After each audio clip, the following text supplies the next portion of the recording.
این روزا با خودم رفتارم عجیبه، فشارم بالا اوضاع حالم وخیمه، میگیرم سرگیجه کارام بی نتیجه، تعریفی نیست وضع مالیم تجیبه،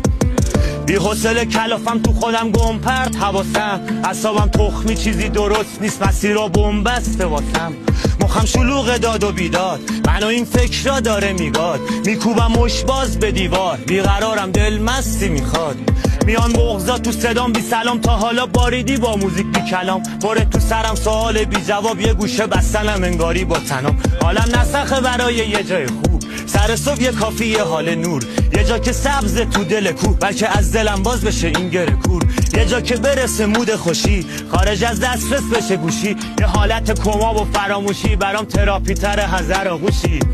دور شدم از بقیه وقتی بودنم براشون بی‌معنیه،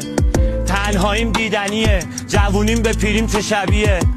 خستگی تو نگامه، زندگیم خلاف اتوبانه، به دروغ همه چی رو رواله، شاید تو اون تموم خوبیامه. افتخار خودتون.